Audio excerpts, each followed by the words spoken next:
So welcome everybody. I'm Heather Lipinski at the Warminster Township Free Library. I'm the Adult Services librarian. I want to welcome everybody today and welcome Linda Wisniewski. Linda has been writing most of her life. She won a loaf of bread in an essay contest in elementary school and has since accumulated a few other awards, including first prize in contests by Wild River Review, Story Circle Network, Mom Writers Literary Magazine, and Pushcart Prize, a Pushcart Prize nomination. She is the author of a memoir, Off Kilter, A Woman's Journey to Peace with Scoliosis, Her Mother and Her Polish Heritage, and teaches memoir writing at the Pearl S. Buck Writing Center. Her work has been published in the Christian Science Monitor, the Philadelphia Inquirer, Gravel, Ruminate, and the Sunlight Press, and numerous literary magazines and anthologies, both print and online. Where the Stork Flies is a story of Kat, a Pennsylvania librarian who finds a lost time traveler named Regina in her kitchen. When she tries to help the woman find her way back home, they discover that the Black Madonna at Czestochowa has other plans for both of them. So welcome, Linda. Thank you, Heather. Very nice introduction. I thought I'd start a little bit by talking about the book. I know Judy has read it. I don't know if William has or not, but I'm going to talk a little bit about the origin of it, and then I'm going to read a little from the book. And then we'll have some time for questions between me and Heather and anyone else who wants to join in. So that's the format for tonight. So a few years ago, I was at a family reunion, and one of my cousins had a family tree that she had researched that showed my father's family line going back all the way back to a woman who lived in what was then the Austrian Empire, now Poland. And she was born in 1778. And I was fascinated by her. Her name was Regina. We couldn't find out any more information about her other than her birth and death dates, her marriage date, and the names and birth dates of her 12 children. And we just started speculating, what would this woman think of our lives? She must have really had it tough. She was obviously a peasant because as far as we know, all our relatives were peasants. Nobody back then was even literate. And if she could just see how great our lives were today as women, wouldn't she be thrilled? So from that, I thought I would write about her. And since I couldn't find out any more information, I had to make it up. And I was obsessed with this idea of her seeing my life. So of course, for her to see my life, she would have to time travel here to the 21st century in Pennsylvania, where I lived coincidentally. And so they say, write about what you know. So I wrote about the places I know. And I showed her areas that I had lived in, Doylestown, Bucks County. There are some scenes in the Port Richmond neighborhood of Philadelphia, which is a big Polish neighborhood. There are some scenes in Amsterdam, New York, which is the town where I was born and raised, and a lot of people from that area of Europe settled. In fact, most of the Polish people in Amsterdam, New York came from that particular village that she was from. I didn't use the name of the real village in the book. I changed the name because I wanted to have artistic license to change some details and things about the surrounding area. But I had a great time researching the book. My husband and I actually traveled to Poland, and so I got to visit an outdoor museum, or skansen, it's called, S-K-A-N-S-E-N. And it's like a mini Williamsburg, it's a recreation of what life was like in Poland in the early 19th century, which is when my novel would be set, which was when Regina lived. So that was a gift for me. I took a lot of pictures. I was able to see the type of house she would have lived in, the cooking utensils, the foods they would have eaten, the clothes that they wore. So that was really a fun part of the research. And then I did some other, online and collected some books about that era. But I didn't want it to be a strictly historical novel. So I thought I would just use my research to set the scene and then create the story from there, a story in which I thought she would take a look at what my life was like, and I would do the same. I wrote it in the first person as if it was a memoir. I started, the working title was Memoirs of the Queen of Poland, but I did change it. And as I was writing, I realized that I wanted to make up a different character for myself too. And so I changed it, strictly fictionalizing the narrator, the first person character. So the story became, from writing the story of Regina, this 19th century woman, it became really the journey of Kat, who's a 21st century woman. So I'm going to read something that I don't normally read when I do these kinds of programs. I usually read from the very beginning of the book, but tonight I'm going to do something different. I'm going to skip way near, maybe halfway through. And this scene, Kat and Regina are kind of tired. They're exhausted because they have been trying for months to return Regina to her home. And they have made a few aborted attempts where they get flipped back and forth in time and space. And they're getting pretty discouraged. So they're back in the 21st century in Kat's home in Plumstead Township, Pennsylvania. The next morning, dawn was nothing more than the graying of the black night sky. It matched my mood and Regina's as well. After a desultory breakfast, we emptied the dishwasher, working side by side, but I couldn't enjoy it. My plan to make my life appealing was crumbling around me by the minute, but the thought of losing her to an abusive husband frightened me. Didn't I have a responsibility to protect her from him? We didn't see Pavel in Maławonka. Won't he be angry that you left again? Won't he find out you were back? Regina snorted loudly through her nose and bent her head. He is always angry. What is new? Strong woman does not mind this. I replaced the empty cutlery basket in the dishwasher while I composed a persuasive argument in my head. I know you think it's strong to put up with abuse, and I understand you need to get back to your kids, especially Anna, but I don't want him to hurt you again. If you go back, you have to do something to stop him, for her sake as well as your own. Regina kept her head down, so I didn't see her reaction. I wiped my hands on a dish towel, poured the rest of the morning's coffee into a mug, and gave it to her. She gripped it in both hands and inhaled the fragrant brew. One thing good here is kava. It was hazelnut, my favorite blend. But before I could tell her that, she placed the mug back on the counter with a little thump. When she raised her head, the look on her face was so direct I couldn't move a muscle. Not always good to be doing something, changing something. She took a deep breath and blew it out so hard her wiry gray hairs lifted off her forehead. So hard for you here, always having to do something. She reached out and put both hands on my shoulders. Computer, TV, car, job, so many things can make you crazy like Urek.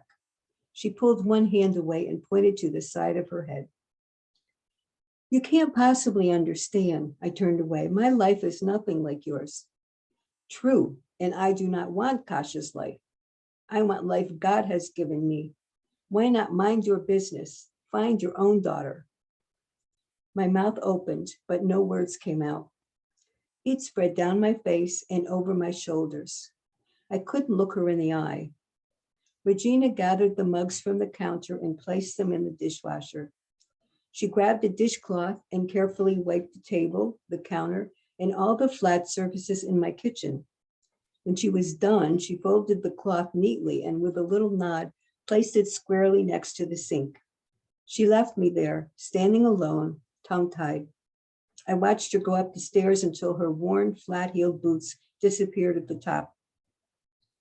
In my own room, I sank heavy-hearted onto my meditation cushion. My goddess cards lay neatly stacked on a low table. Candles, incense, and matches were lined up beside them, ready for my fingers. But this time I left them where they were. I closed my eyes and inhaled deeply. May I be safe. May I be strong. May I be happy. Could I be happy if I kept Regina here, away from her family? Would she ever learn to like my world? The answer came in no time. Perhaps I had already known it before I sat down to both questions. Not very likely. But without my help and Aniela's, she was stuck here. And she was right about my daughter. Even though she left me in a huff, I was her mother. Whatever my mistakes, I needed to make amends. But she was a young woman, healthy and strong, and time away from me might help her gain confidence. First things first, Regina's child was only 6 and she was ill. I made an appointment with Aniela for that evening. She arrived early, her self-assurance on full display once more. Don't give up, ladies, she said. You will get there. I am sure of it. But Regina didn't look convinced. She frowned, standing with hands folded at her waist. Aniela gave her a wide smile and waved an amber-jeweled hand in my direction. Kat, do computer searching again. It was a lovely evening, so I took my laptop out to the front porch, sat down on one of the wooden rockers, and looked up the website I had bookmarked earlier. After a minute, I felt Regina's eyes boring a hole into the back of my head. Come out here, both of you, and sit down. Listen to this. If a subject is not completely ready to leave a place and time and tries to force it, the time warp can become very unstable. A sudden movement or physical violence can instantly return the subject back to the starting place in time. Regina lowered herself into the chair beside me as I pointed at the screen. That is exactly what happened to us. It says physical violence. Crazy Urek ran us down in Mawawonka and we got thrown back here because we were not ready. Regina slapped her hands on the arms of the rocker and pushed off so hard it hit the wall of the house behind her. I hurried to explain. Okay, wait a minute. Maybe it was me who was not ready and I slipped through the portal with you, which screwed things up. Please sit down. I'm sorry. Mollified, she again took her seat. Why send me back here too? I am ready. She closed her eyes and rocked back and forth. Aniela sat beside her and covered her hand with her own. I scrunched up my forehead and pressed my fist to either side of my head, thinking hard. After a minute, it came to me. Okay, maybe you weren't supposed to use that portal in the bakery. That was an accident. We didn't know what we were doing, right? Maybe you have to go back through the same portal you used to come here, in the backyard, if we could only find it. Regina gave me a withering look and scuffed her boots against the cement floor of the porch. She had done nothing wrong, yet here she was stranded. It was so unfair. But if this website and Aniela were right, and I was the one who was not ready, the lights turned on inside my brain. Is there something you'd like me to know? Maybe there's some message you're supposed to give me before you can leave. I tried to catch Aniela's eye, but she was looking at Regina, whose face was tomato red. Here is a message for you, Kat. Her words flew out in a burst that struck me squarely in the middle of my chest. Regina not belong here.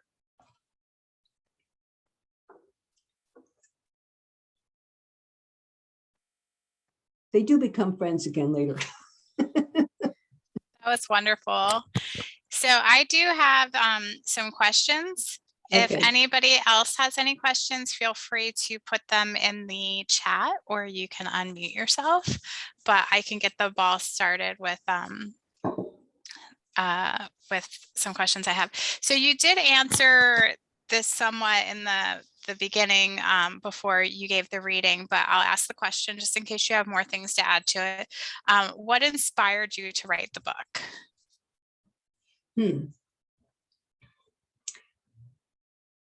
That family tree for sure. And I had some things to say. You know, I wanted to write a story about my ancestor, fictionalized. But as I began to write about her, I was inspired by some of the things I saw around me. A lot of people, women, especially of my generation, that experienced the second wave of feminism in the 1970s, where we were liberated because we could now do it all, discovered as we went out into the workforce that people expected us to do it all, and besides having it all at the same time. And it wasn't so great. And, you know, but we didn't know what to do about that because we really didn't want to reject any of our newfound freedom. So with the perspective that comes with age, I wanted to show that maybe think that what we were hoping for is not always perfect, and that life requires balance, and you can't look at someone else's life and necessarily say it's better than yours. So I guess that was my inspiration. Great. And I like that as a fellow Polish person, I like that there's a book out there with a great Polish character. So there's not too many of them out there. No. Okay. So what does the title mean? So Where the Stork Flies is the title. I picked that title because the stork is an important folk figure in Polish folklore, but it's a real bird in Poland. There are hundreds, if not thousands, of storks in Poland through the summer. They winter in North Africa, and they come north to Poland in the early spring. And it's a big celebration time. It's kind of like when the swallows come back to Capistrano, the storks come back to Poland. And people are, especially this year, I noticed all over social media from that part of the world, they were taking pictures and celebrating the return of the storks. And the stork is said to be good luck, especially if they build a nest on your house. And these are big nests. They're about the size of a small room in an apartment. I saw a lot of them when I visited Poland. They like to build them in addition to on houses. They like to build them on telephone poles. And in the Polish countryside, they have these huge concrete poles from the communist era with flat tops, which is ideal for a stork nest. So we saw a lot of those. They have left at the end of August. There was a lot of media presence from the Polish press and social media when the storks left in August and returned to North Africa. And the stork, I made her a sort of a guide. She appears several times in the book as a guide to Kat and Regina. And Poland is the land of my ancestors, and it's the land where the stork flies. So hence the title, Where the Stork Flies. That's fantastic. I had no idea. So we have a question in the chat, and it's, pardon me if I pronounce this wrong. The character Nula plays a central role in the novel. Does she remind you of anyone you know, or is she completely fictional? It's Aniela. No, okay. Aniela, and it means angel. It's a Polish name. It means angel. One of my grandmothers had that name. And I better look at the question again. I forgot what she asked. Does she remind you of anyone you know, or is she completely fictional? She is completely fictional, but in the novel, she is a translator between these two women. And she actually turns out to be the Polish Queen Jadwiga from the Middle Ages. And she, in that time, she was very young, and she was made the King of Poland because, I don't know, they didn't want to have a queen, so they called her the king. But she married somebody, you know, from Hungary, and they, you know, they were always trying to, back then, they were always trying to make alliances between all these countries in Europe by marriage. That was the way they did it, marrying the rulers off to each other. So she was really Queen Jadwiga, which you find out later in the book. And I didn't want to take her too seriously. I didn't want to be mocking about my heritage, but I think that sometimes we can take ourselves too seriously. And so I thought that I would, since she was only 25 when she died, I thought I would make her a little bit conceited and arrogant, because she's a 25-year-old queen. And she knows stuff that these two women don't. And she's on a mission to help them by order of the Black Madonna. And so she's has sort of a self-important attitude. She wears fancy clothes. She likes to wear a lot of fur. She has feathers on her hat. And she has some magical powers that she can use her amber ring to make certain things happen. So that's where the magical realism in the book comes in. I don't really know anyone like her. I probably do, but you know, when you write things, you draw on people and things that you have seen or known or felt. So by the time you get it down on paper, it's a hodgepodge of all kinds of things. So I'm sure there is someone in my life that had some of these characteristics, or I've seen it somewhere, but not anyone in particular. Great. Okay, next question. Kat, the main character in the novel, works part-time in a library. Why did you make that her job? What better profession for a woman? Agreed. Trying to find out stuff, right? So when I first went to library school, one of my friends said, "Oh, that's really great. You're going to be a librarian. Librarians know everything." And I was like, well, I already knew they don't, but I said, I think they know how to look for everything. And when I went to library school, when I finished, I realized that really librarians know how to start looking for everything. You know, they don't always put their finger on the right reference source at the beginning, but we know where to start.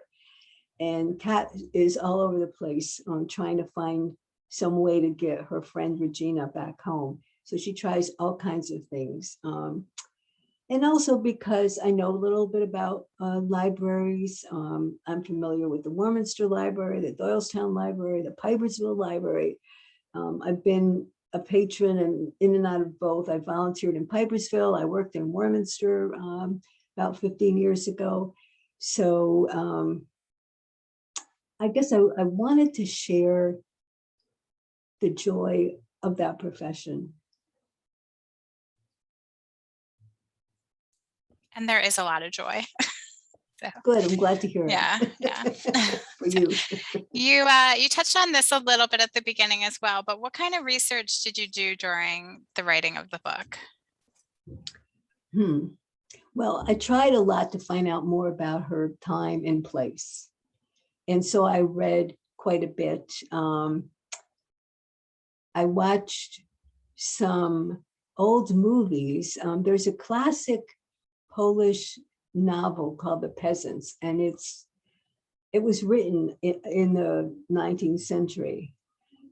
So I have the book in translation, but it's boring as all get out. So, and it's about peasants fighting among themselves with the landowners and the rulers, and you know, all their struggle on the farm. But it was great because I got a lot of details from what that life would have been like. And then I bought the CD and tried to watch it, and I couldn't get it in even with subtitles. So the whole thing's in Polish, and I'm not fluent in Polish. So, I got a lot of good visual information from watching that. And then of course my trip, which was great. I mentioned Wisconsin, that was great. And actually I did email a couple libraries in Poland, and I got very nice answers in English from some of the librarians about, I was trying to find out more about the little village where Regina had come from. So that was great. Great. And you kind of answered my next question was, can you speak Polish? How did you go about adding the Polish words and phrases since you said you're not very fluent? Okay, so I went to a Polish school through the 8th grade. And so I know prayers and Christmas carols in Polish, but that's basically it. Not very useful in conversation. I know a few words from my grandparents, especially my mother's mother, the other side of my family, who we spent a lot of time with. But they were things that you would say to a child. So I know how to say, sit down and be quiet. Or eat this, or go to bed. But other than that, I knew very little. But so I thought about the kind of things that Regina would say, because of course, when she would be time traveling here, she would not know English, no way. So I had to throw in a few phrases to express that, to show that, she didn't speak English and that they needed this translator. And as luck would have it, at a writer's conference while I was writing this book, I met a woman who was from Poland. She actually stood up during one of the talks and she mentioned that she was from Poland. She had a question. So I ran up to her during the break and introduced myself, and we became friends. Her name is Katarzyna Jakubiak, and she teaches at Millersville University in Pennsylvania. And she actually has a PhD in diaspora African literature. And she has interviewed and written about the poet Yusuf Komenskaya. You might have heard of him. He's very famous. So that's her thing. But lucky for me, she's fluent in Polish because that was her first language. So I asked her if she would help me. And my publisher said, she said, I have no way of vetting this Polish. What can you do? We had online English Polish dictionaries, and I have plenty of English Polish dictionaries here myself. But I said, I'm going to ask someone who would really know. And it was good that I did, because it's one thing to see it in a phrase in writing, and it's another thing to imagine what a person would actually say. So I sent her not the whole book, but I sent her copies of the pages where the Polish phrases were, and the scene above, before and after those words. And she got back to me in about a week. It was really nice of her. And I did need a lot of corrections. So, there were just things that there are nuances where you can't directly translate something word for word in any language. You have to know what the context is. And so she would say, well, if she's in this situation, she wouldn't say it like that. She would say it like this. So that was terrific. That was a great help. I can get myself in a lot of trouble because I like to play with languages. I like to practice languages. I know a few words of Spanish. I know a little French from high school. I know a little Italian from college. So whenever I go somewhere, I try to, be friendly, at least say hello, goodbye. And I did get myself in trouble when we were on our trip in Poland.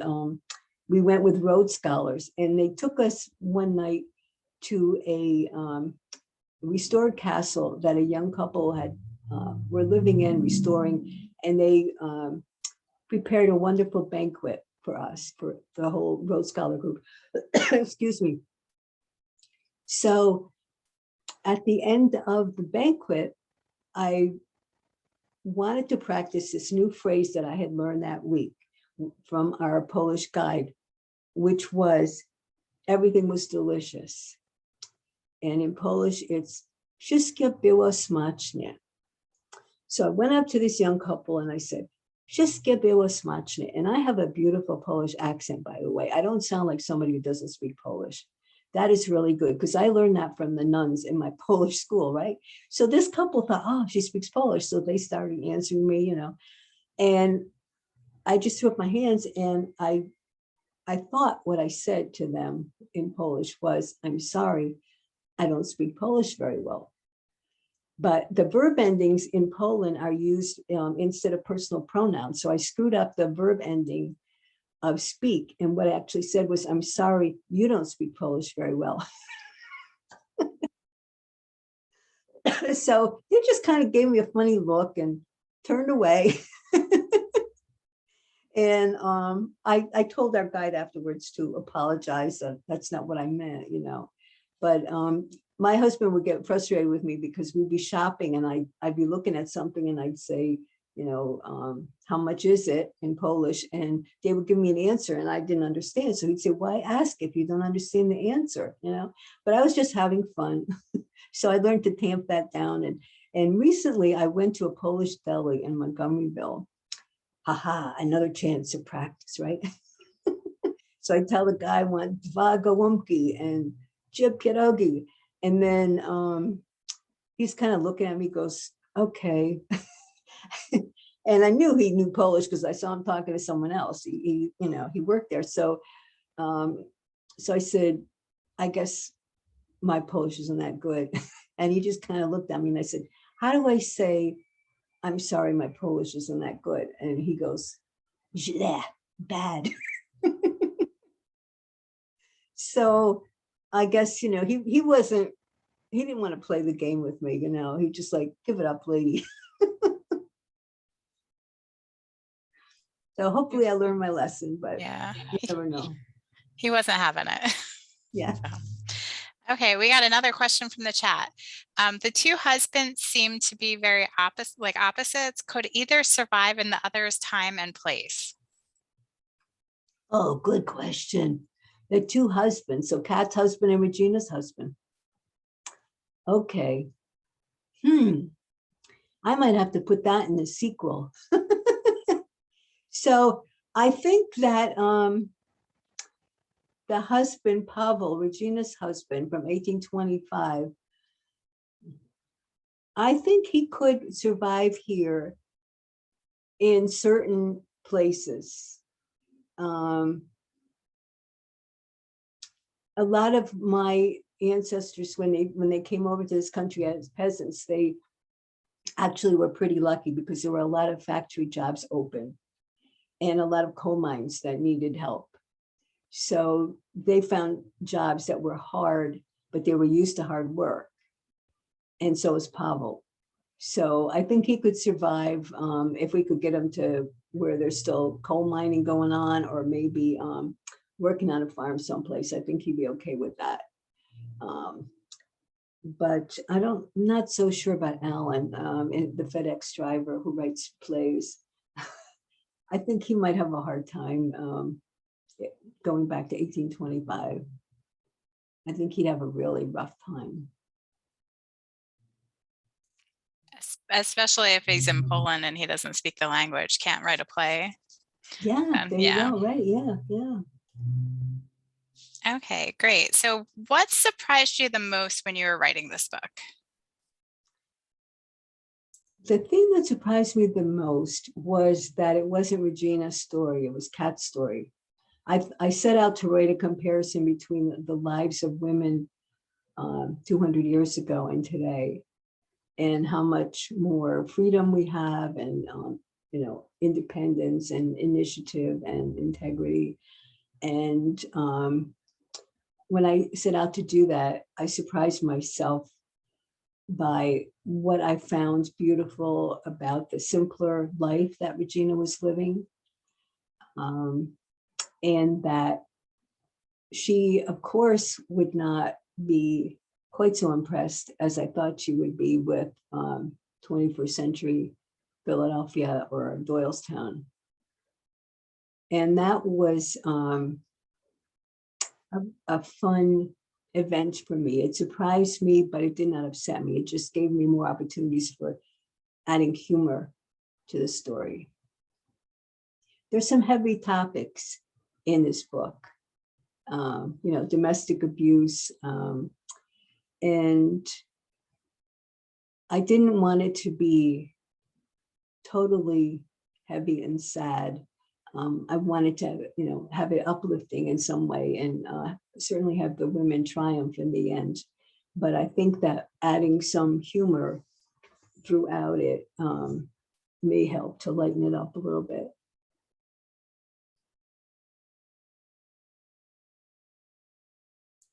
Great. Okay. What was different about going from like your first book was a memoir to writing like this one's fiction, um, and then a follow-up to that is, do you consider time travel a type of science fiction? Like, would you put it in that subgenre? Yeah. Um, well, what was different, of course, is with the memoir, I had all the material. I just had to pick out what I wanted to include in the book. Um, Incidents from my life to illustrate a point um, about actually creating my own happiness from a rather unhappy childhood. And so with fiction, maybe it was a similar challenge for both of these women, Kat and Regina, who were a little bit dissatisfied with their lot in life. Regina was praying to the Black Madonna of the Blessed Virgin, it's another version of the Blessed Virgin in Poland. She was praying for escape from her abusive husband. And that's how she accidentally got time traveled here. And Kat, of course, is trying to find her, what we call her best life. And she can't settle on anything because she's constantly looking at all her choices and possibilities, and none of it is satisfying to her. So they have similar journeys, both my memoir and my characters. And I guess, when you write a book, a lot of times people say that the author, all the characters in fiction are really the author. So you're working out all your questions and issues in fiction by putting them on these other people. So that's actually a similarity. And then the difference, of course, is I had to make up the situations in the novel. The question about science fiction, that surprised me. When my publisher was writing the Library of Congress classifications to put in the book, one of them was science fiction. And I was like, whoa, I don't write science fiction. No, it's not science fiction, it's time travel and magical realism. But I guess LC doesn't have those classifications. It's just got science fiction and then dash time travel. It's just time travel is a subset of science fiction, which I did not know. So I had to really come to terms with that. I think of science fiction as like Star Wars, totally different world, another universe, but it doesn't have to be. And I do think my book is way on the low end of science fiction in that it's more magical realism, which means that it takes place in the real world as we know it, but there's a little bit of magic in there. I love Alice Hoffman's books, The Rules of Magic, Practical Magic. She's got a whole series about this family of witches, and they live in the real world, but they do stuff. They do magic, right? So, and I have my characters, especially Aniela, performing some magic to help these two women along. So I'd rather call it magical realism because it sounds like Alice Hoffman. And it doesn't sound as much like science fiction. Excuse me. Yeah, that's a tough one to explain to people because and they lump in fantasy with science fiction, and a lot of people are like, oh no, I don't want to read anything science fiction or fantasy, but then they love like someone like Alice Hoffman, or like they've just read the oh gosh, why am I blanking on the name, the Immortal Life of Addie LaRue, Okay. or The Invisible Life of Addie LaRue, and they don't realize that falls under that fantasy fiction, sci-fi category. So you're always like, should I put it in science fiction or should I put it in regular fiction? Because So you what do you don't want to. do? It's. I think about it for a really long time, and if I think it's going to hinder somebody from actually finding the book, I will put it in the regular fiction. Okay. But it really Okay. should go over into science fiction. Yeah, but that's a hard one because people have like that very set idea of what science Yeah. fiction is. It's in the future, it involves technology, things like that. Yeah. Now, Uh, Stephen King writes, I would call a lot of his books science fiction, but not all of them. And one of my favorite time travel novels is his book 11/22/69. mhm. And it's totally, it takes place in America in 1969. I mean, 1963, I'm sorry, Yeah. 11/22/63, because it's about the Kennedy assassination and he's trying to stop it. And his portal I thought was very cool. The main character, when he wants to go back to 1963 from the present, he goes into this hardware store and walks downstairs. And as he's walking down into the basement, voila, he ends up in 1963 every time. Yeah, that's a really clever book. And that you Yeah. brought up another thing. Some authors, some of their, and Alice Hoffman is one of them. She has books that have nothing to do with science fiction or fantasy. There's no magic or anything. They're realistic fiction. And then she has some that do have magic and time travel and things like that. So Mhm. it's like, do you split that author into two sections or keep them together? Yeah, yeah, yeah, exactly. The problems of the She's library. multi-genre, or Yeah. some people have called my book, in reviews, they call it cross genre. Yes. And I like those types of books. Good, I'm glad. Yeah, Me yeah, too. yeah. But it does make it difficult to try to figure out where you should put them because you want to put it where people are going to be Yeah. more likely to find it. So, Well, gee, I'm sorry. yeah, I mean, I never thought about that before, but yeah, yeah, in the yeah. library or even in the bookstore, where do you put it? Yeah, Hmm. absolutely. And Yeah. we won't even get started on James Patterson and how many different genres his books are under. Oh, yeah, Yeah. yeah, yeah, So, yeah. yeah. So it is So difficult. sorry, Yeah. not sorry. Yeah.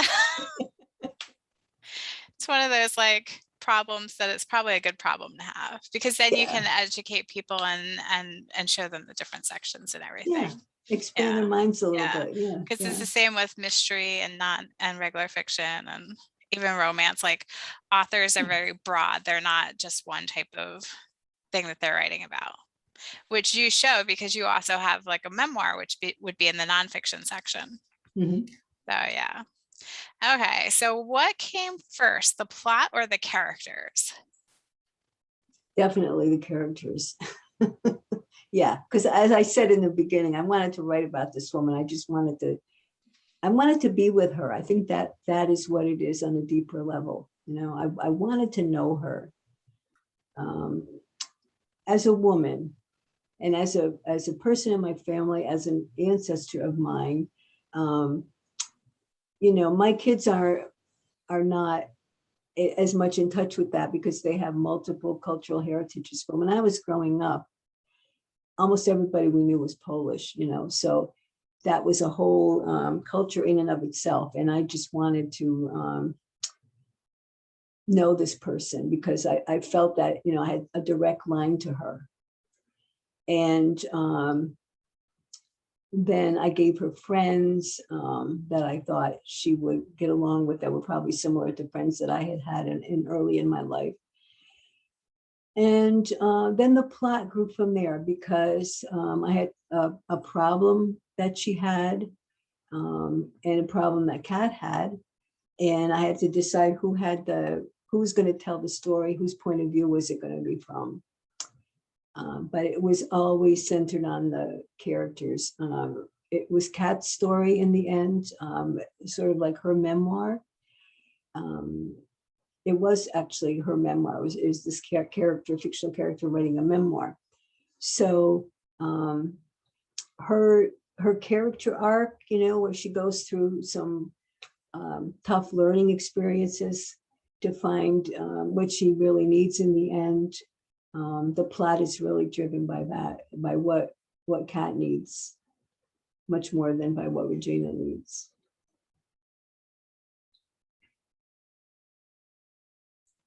Great. What do you hope that readers will take away from this book? I hope they will enjoy reading it and take away appreciation for the Polish culture. I think, maybe not so much now, but back in the 50s, 60s, 70s, and 80s, Polish jokes, which President Reagan even told. And, there's no French jokes or Dutch jokes, at least not that I know. So I that bothered me, and I just wanted people to see that Polish people had a culture, even, values, strong faith, and how important that is. And for all people, not necessarily Eastern European or 18th century, but for all people through the ages, and especially women, drawing on their friendships with each other. I think sometimes we tend to forget that, but when you look back on your life, a lot of times the people that help you through are your friends, especially women friends. And maybe whatever your faith is, but some faith in something greater than yourself, whether it's your own higher self or God or the Black Madonna. But what gets you through is often something that we don't realize, and we try to be very self-reliant, especially in this country, very independent. And I want people to think a little bit more about that and how connected we are, in fact, and how we need to keep that and nurture that. That's Funny, great. every time somebody asks me that question, I have a different answer. That makes sense. Yeah. And yeah, I feel like what you were saying kind of sums up this concept of like windows and mirrors, like where like books are like either mirrors reflecting ourselves or they're windows into other people's worlds. And so like through learning about other people and other cultures, you can learn empathy and you become a better person. So that's a great thing. So we just had a comment in the chat that I wanted to let you know about. Someone wrote, the book seems more magical realism than science fiction. So they agreed with you. Oh, okay. Well, great. Thank you. And I just had one final question, unless somebody else has a question. If you have a question, put it in the chat or feel free to unmute yourself. But this is a little bit of a strange question, but I was recently watching YouTube videos by linguists, and they were talking about like, if you went back in time, at what point would you have trouble understanding someone? And they had looked at English specifically. And so that was one of the things I was thinking about when you were talking about like your research and about the Polish language. Like, did you consider that at all when you were doing your research for this book? You mean like, would the Polish be different? Yeah, like they for English, for instance, they said that you could probably get back to the 1700s and you would be able to figure out what people were saying. But if you Yeah. went any further back, the actual way that the language sounded and the meanings of words would have Yeah. changed enough that it would have been too difficult to communicate. Yeah, I think definitely, because of course we know all languages change with time. And the Polish that I learned was 1900 version of Polish, and they understand that certainly now because it's only 100 years later, but they use words now that they didn't use then. Like nobody said hi in 1900, as far as I know. And in Polish, same thing, but now you can say cześć, which means hi in Polish.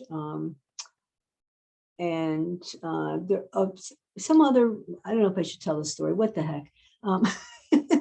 So my family name, my father's family's name was Chulik, Ciulik. And this cousin that researched the family tree and found Regina for me went to the cemetery in Poland. She lives in Switzerland, so she wasn't that far away. So she went to Poland and she found this name in a lot of places. There were a lot of Chuliks in the cemetery, but they stopped I'm not sure exactly when, but a long time ago, there are no more Tuliks. And now you can't find that name there at all. So one of the reasons is that in modern times, it has become, I don't know, a swear word, a vulgarity, I guess, more of a vulgarity. And the way I found that out was that a cousin of mine who, a male cousin who has that name, teaches at the University of Texas in Austin. And he had two Polish guys come in for a conference. They were in mechanical engineering, and they were pointing at his name tag and laughing. And he's like, what is so funny? Because my name is Jack Chulik. And they said, your last name means small pennies. And he said, that means that we're cheapskates. And I said, no, I don't think it means that. I think it means something else, being small.